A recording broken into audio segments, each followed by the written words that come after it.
रात के 2 बज रहे थे। एक 30-35 साल की औरत सुनसान रास्ते पर ऑटो का इंतजार कर रही थी।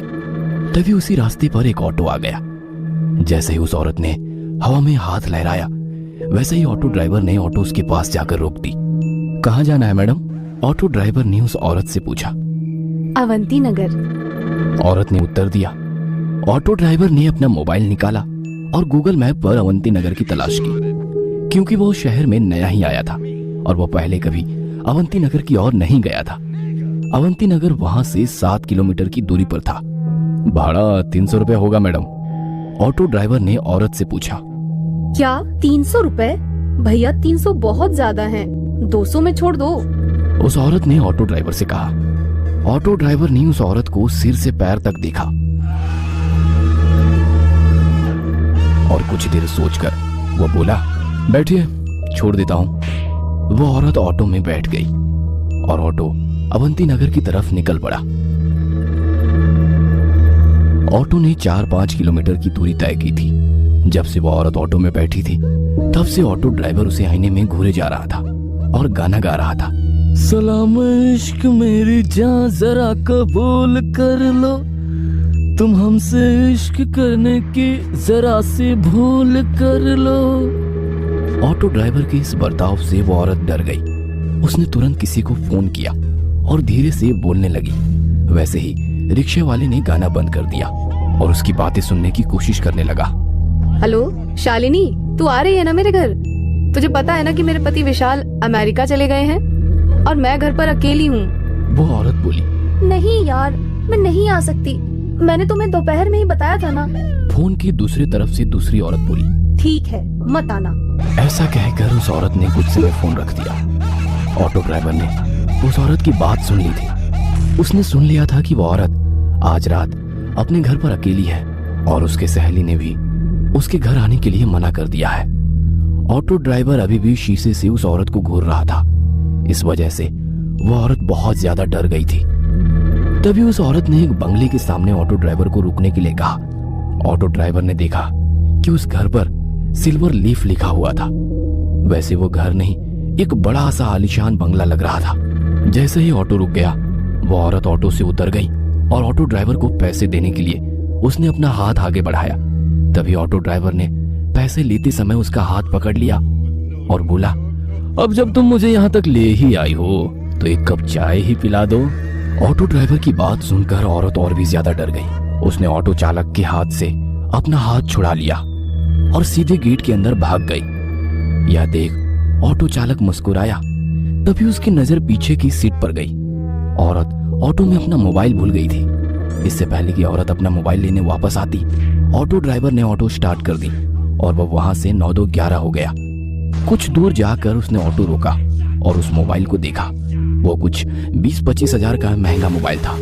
यह देखकर वो बहुत खुश हुआ, लेकिन उसने देखा कि मोबाइल बंद था।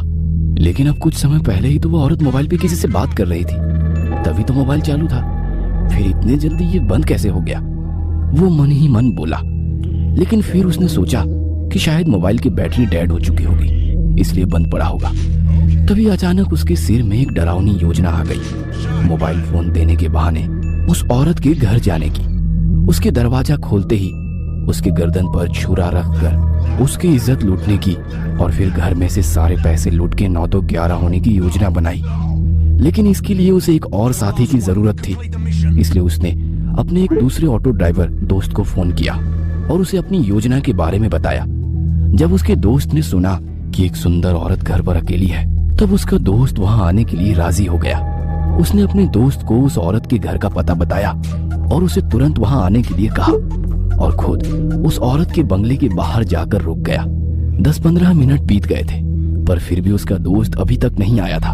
उसने उसे बहुत फोन किए, लेकिन वो उसका फोन नहीं उठा रहा था। ऑटो ड्राइवर को ज्यादा देर तक रहा नहीं जा रहा था। उसे उस औरत का चेहरा बार बार उसकी आंखों के सामने दिखाई दे रहा था।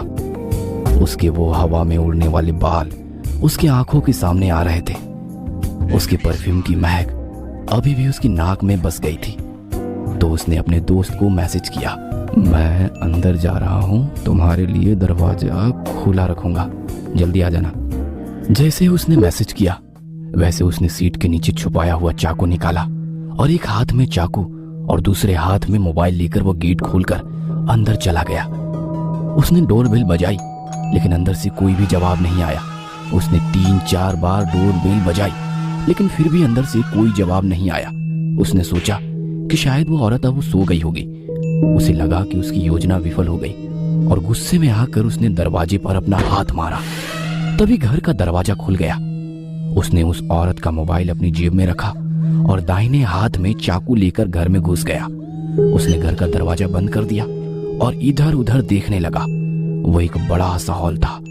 उस फ्लोर पर कोई बेडरूम उसे दिखाई नहीं दी, इसीलिए वो सीढ़ियां चढ़कर दूसरे फ्लोर पर गया। वहां उसने देखा कि एक बेडरूम का दरवाजा खुला हुआ है और उस कमरे में रोशनी चालू थी। ऑटो ड्राइवर चुपके से दबे पांव उस कमरे में जा पहुंचा।